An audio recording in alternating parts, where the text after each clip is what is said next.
One of the most fascinating things I've experienced in my journey of success is people always trying to associate with me, claiming that they know me, from somewhere, relatives that you've never heard of.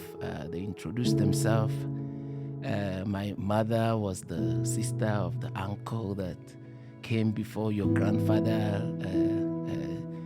took your sister's. Like the introduction gets very, very boring. Everybody wants to, one way or the other, claim that they are associated to you or they are related to you, rather.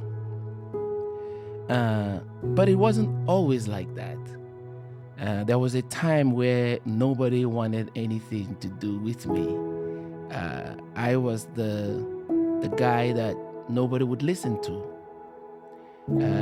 I was the one that was seen as poor, even though I grew up in a community of poor people. Can you imagine when poor people call you poor? I guess that's when you know you are really, really poor. But it's quite interesting what happens when you start succeeding. Everybody starts trying to be your friend or be your relative or acquaintance. The messages come in, people are in your inbox. Remember me, remember me, remember me. But before I made my first million, there is nothing that I did not do as odd jobs. One of those was being a hairdresser. A lot of people don't know that. I used to cut men's hair and do women's hair. I hawked pretty much everything. I had a little shop I was serving somewhere in town, selling clothes. And at some point after being in the seminary and pastoring a church, I was driving Uber. I was among the first people that started driving Uber.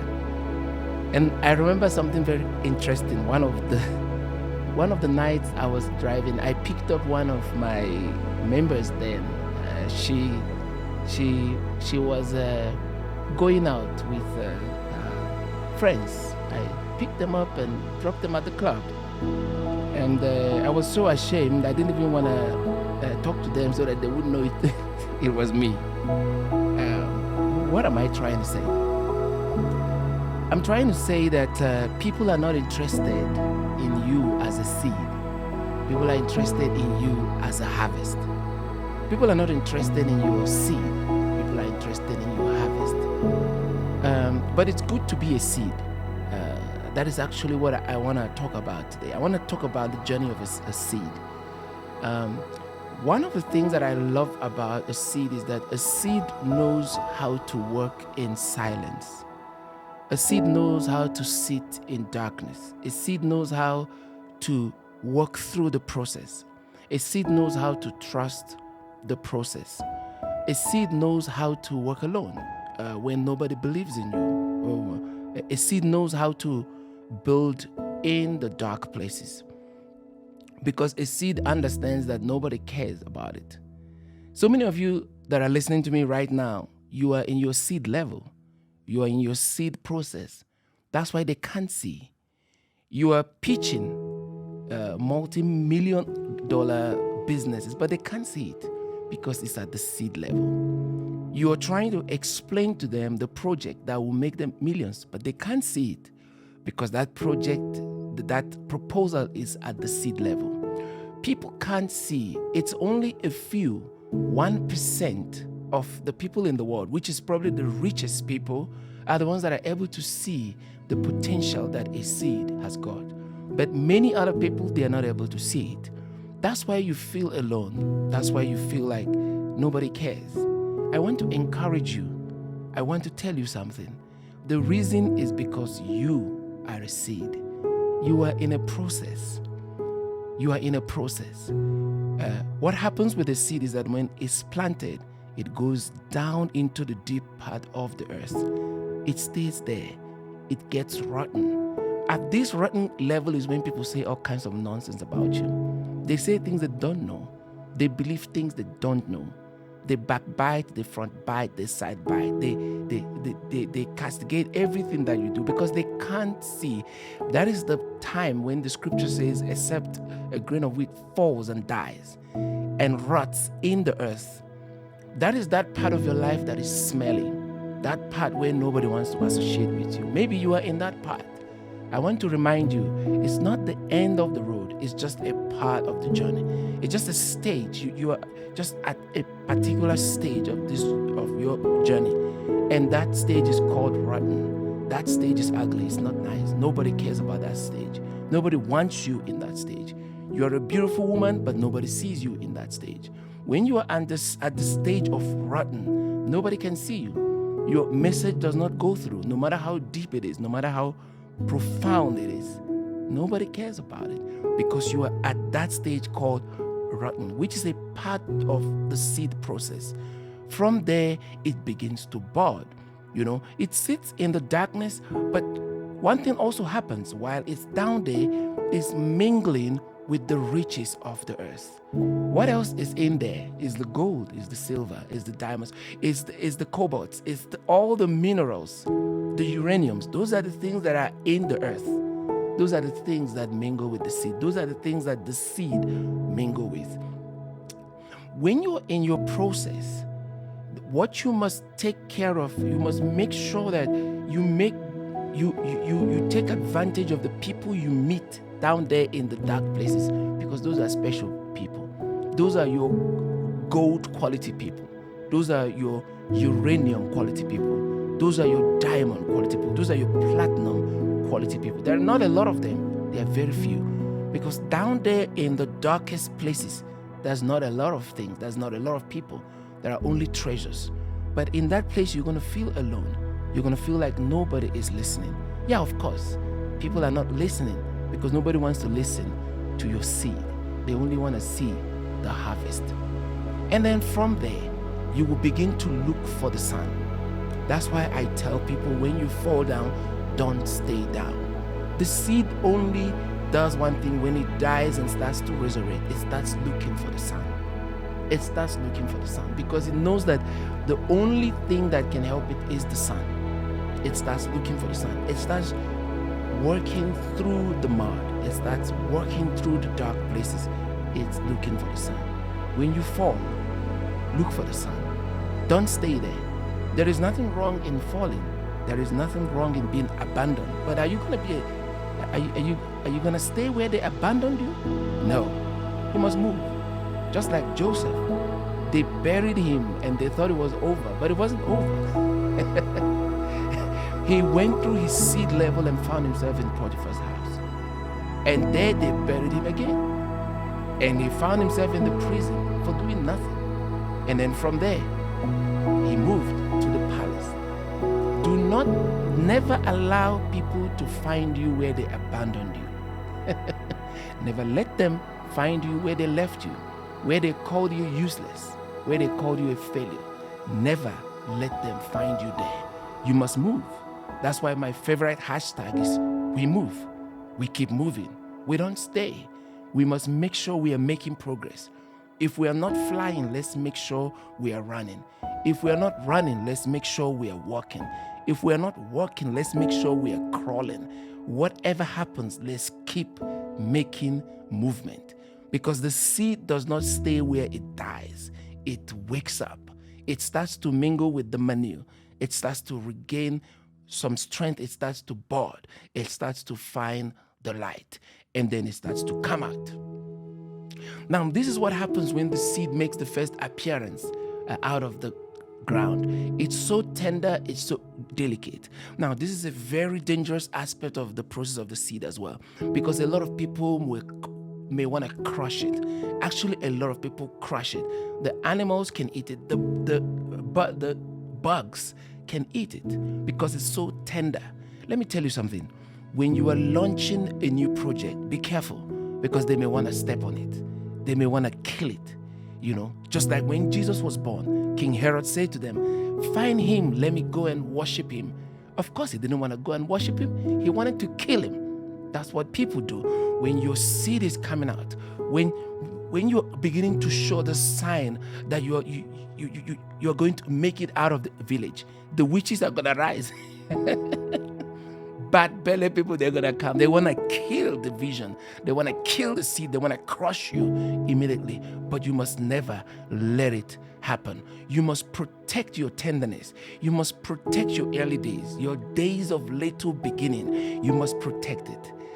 That's why I tell people, do not go around announcing what you're going to do or what you've just started doing. Wait, there is a time of announcement. And when that time comes, you won't even need to announce yourself. The work will speak for itself.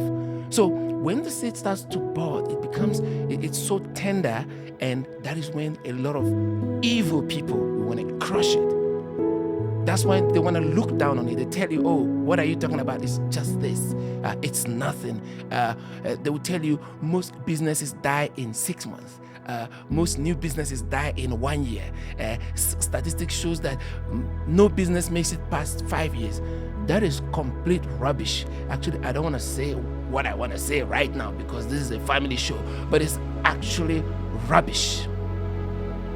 Nobody has got the power to decide what your future is. Your destiny is not in anybody's hand. Do not let anybody look down on your days of little beginning. Don't let anybody look down on your little project. Don't let them make you feel like it's nothing. It's just small. It always dies. Let's just give it a few days, a few weeks, a few months. That is rubbish. Don't listen to that. You must protect your seed that is budding. You must protect it because you've already been through a lot. You've already been through a lot. You cannot let anybody look down on your little achievement. You understand? I like what Kendrick Lamar said. He said, with what I'm working with the percentage I'm working with, I want credit whether I'm winning or losing. It's not anybody's place to tell you if you're making it or if you're not making it. You must decide what your results are. You must decide what your pace is. I like what Jay-Z says. Jay-Z said something. He said, I don't want anybody to dictate my pace for me. I'm on my own journey. I'm on my own pace. That's how you must be, because you are going through your things alone. Nobody must come now and tell you, oh, why are you celebrating? It's just a small business. Can I tell you something? Every economy is held together by small businesses. So don't let anybody talk down on your small business. And then from there, the seed goes from just germinating and budding and into becoming a real tree. It becomes a real tree. And that is where everybody wants to associate with the big tree. The birds of the air want to perch on a big tree. They want to nest on you. The animals want to come and take shelter because you are a big tree now. People want to come and sit under it. They want to pluck the fruit. That's when they start claiming they know you. They want to tell you, oh, we've always believed in you. No, they didn't. We know it. They're only here because your harvest has come. They're only here because your harvest has come. I want to encourage you today. Do not let anybody look down on you. Do not let anybody put you under pressure for no reason. Do not let anybody push you beyond your limits. You must walk, you must run, you must fly at your own pace. Whatever you do, do it at your pace, because it's your journey. It's your journey, it's your destination. You decide how fast, how slow you want to go. Because the journey of a seed is a personal journey. You are a seed. You are a seed. A seed will bud. It doesn't matter how long it takes. And depending on the kind of fruit you are, depending on the kind of tree you are, it may take 2 days for you to bud. It may take 4 days for the tree, for the seed to come out. It may take 1 year for a specific type of the seed of a tree to come out. Do you understand? So just because nobody can see anything does not mean something is not happening. So do not allow anybody put you under unnecessary pressure. If you plant a corn, you may only need to wait 3, 4, 5 days and it's going to come out. But if you plant an oak tree, you may wait for months before it can come out. You are who you are. You've got your destiny, and your destiny is personal. Do not let anybody make you feel small, because you're not small. You are not down. You may have fallen, but you're not down. You may be going through a process, but it's not a destination, because success is not a destination. It's a journey. You are going through your journey, and don't let anybody make you feel like your journey is not worth it. I just came today to encourage you, because I know how difficult it is when you are in the process, when nobody cares, nobody wants to associate with you. They call you by what you're going through. Like they call blind Bartimaeus. They call blind Bartimaeus blind because he was blind. They appended it to his name. I don't know what they have called you, but it's not your destination. I want to encourage you today. Keep going. No matter how much little movement you're making, keep making movement. Just even if you're crawling, just keep crawling. If you're walking, keep walking. Keep going, because the destination is the tree, not the seed. You are going to get to where you're going, and the world is going to come and see you. They're going to celebrate you. They're going to want to pluck from the fruit. They want to take shelter. They want to come and associate with you. The birds of the air, the animals of the field, they were going to come. This represents the usefulness of your person. You are not useless. You are useful. If you are useless, you would have died. For the fact that you are still alive, you are very useful to this planet. You are very useful to this place. Do not let anybody look down on you. I pray for you today.